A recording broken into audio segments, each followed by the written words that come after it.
Right now, I'm working one-on-one with a private client, and one of his biggest questions is how to use his cell phone internationally. And I've noticed that many of you simply plan to keep your same self-service that you're using in your home country, adding an international plan on top of that, and not realizing the hundreds or thousands of dollars that you will be wasting in roaming charges alone. Now, I lived across 12 different cities in Latin America, so I've made all the same mistakes that most people have made as well. But eventually I figured out a good system that works for me. So in this video, I'm going to share the same advice that I shared with him, and I'm gonna show you how to set up your cell phone for international use. Now, whether you're only traveling for 2 weeks or 2 months or maybe more, there's a good plan for you specifically within those 3 categories. And towards the end of this video, I'm going to share my 2 cell phone system with you, which has saved me well over $1,000 during my time here.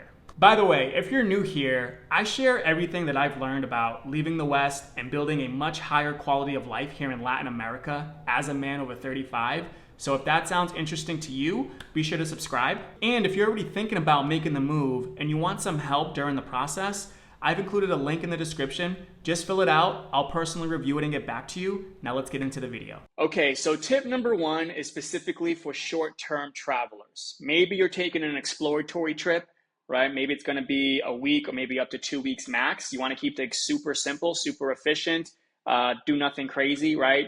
I would recommend just keeping your exact plan that you have now and adding an international plan if you're only going to be outside the country for up to a couple weeks, okay?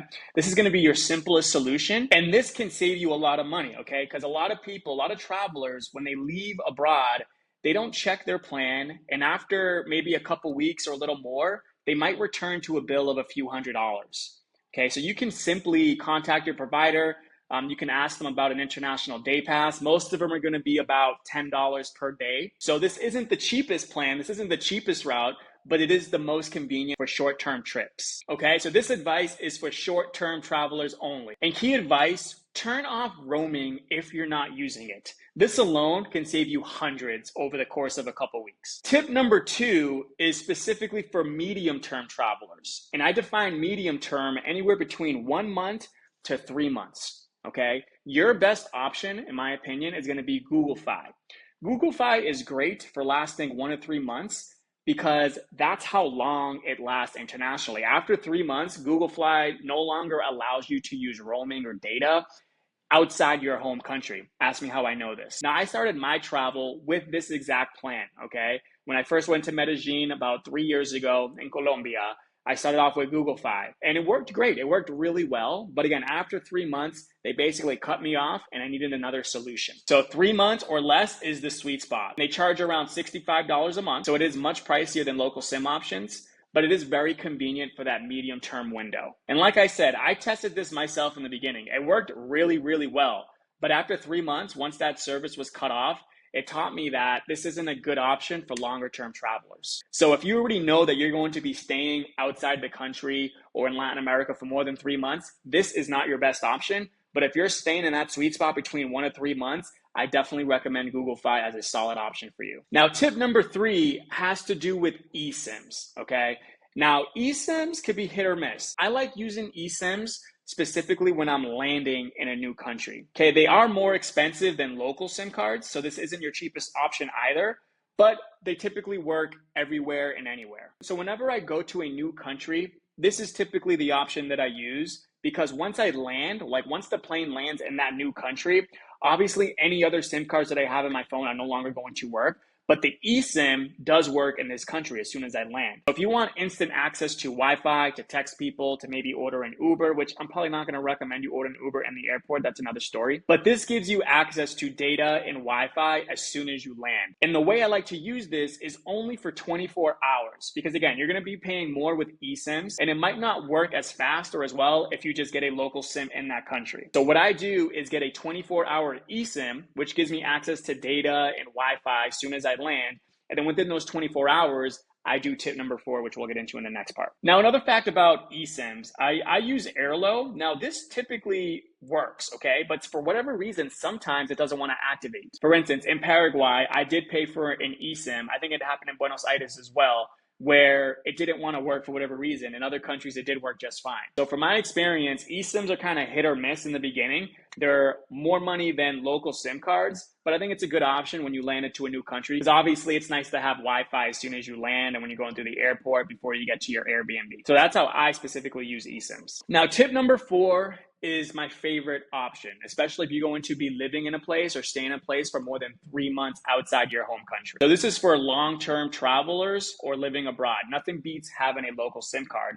And nowadays, local physical SIM cards can also be eSIMs. When I was in Argentina, and by the way, I use Claro. Claro is typically one of the best providers. Tigo is another good one anywhere in Latin America. But you don't necessarily need the physical local SIM card. Nowadays, they allow you to have eSIMs, but it has to be that same provider. So you can literally get unlimited data for about $10, maybe $15 a month maximum, depending on the country, with providers like Claro or Tigo. Basically, in any Latin American country, you'll be good. And this is what I do everywhere I go, okay? So as soon as I land, right, I have access to my eSIM, so it gives me 24 hours to get a local SIM card. Typically, either that day or the next day, depending what time it is when I go get a local SIM card. Now, you have to make sure that your phone is unlocked before traveling. All that means is you have to pay off your phone, right, in full. You can't have any payment plans. And then simply visit a Claro or Tigo store on day 1 or day 2 of your arrival. Set it up, and then you're good to go. You simply just refill it every month, and it's only going to be about $10 to $12 on average, which in my opinion is the best price that you're going to find. So here is my personal setup, okay? I use 2 unlocked iPhones. Now, my main iPhone runs on the local SIM card for all my data and all my calls. So whenever I go to the Claro store, this is the iPhone that I bring with me, okay? My older iPhone, we'll call it my second iPhone, stays home. I never take this one outside my apartment. This one, I use a company called US Mobile for just $10 a month. And the reason I like US Mobile is because not only are they super affordable for only $10 a month, but it also allows me to keep my number and text message anyone back home for really 2 main reasons, right? Obviously, you know, if you have friends back home, maybe you're part of some group texts, or maybe you want to keep in touch with family or friends back there without having to use WhatsApp. But more importantly than that, because I can always have friends text me on WhatsApp, you know, you can always go that solution.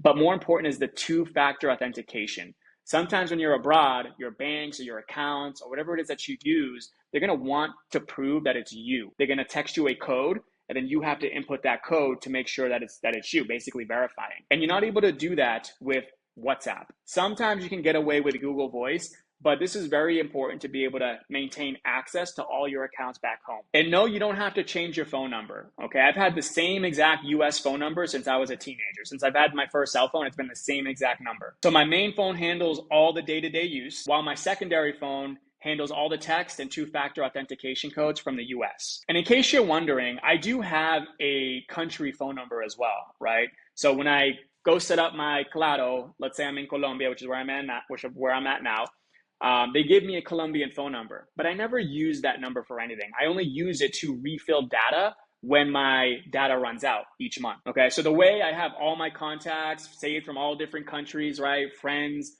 women that I've dated, just contacts that I made. I always use my original phone number on WhatsApp. That's how I keep track. That's how I maintain all my contacts. So again, just to recap, the main phone is the one that I go out with, that I get Ubers with, that I, roam, I use data with, right?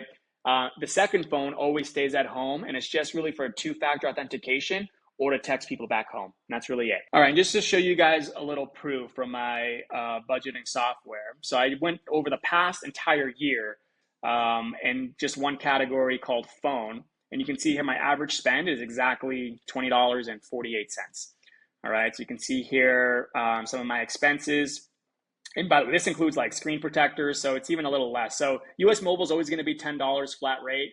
And then Claro is going to be anywhere between $10, see it's $13 here. It just depends on the country. Sometimes I use Airlo, like I just showed you there. Claro and Buenos Aires is a little more. So anywhere between 10 to 15 bucks to be able to use your phone unlimited data when you're out and about your day. And then just $10 flat rate to be able to have 2-factor authentication and to text your people back home. So that's my simple 2-cell phone system that I use here in Latin America to only spend $20 per month maximum. So if you do the math, if you're using something like Google Fi or God forbid your own cell phone plan, if you're here long term, you can see how over the course of months or years of being here, it's going to save you thousands if you don't make the switch now. But I understand that is just one method. I'm sure other people have their own methods. So if you have something different, maybe you're saving a little more than $20 a month, maybe you have a more efficient, even more simpler system than I use, and I'm definitely curious to hear what you guys do. And if this video helped you out at all, be sure to give it a like, and we'll see you in the next one.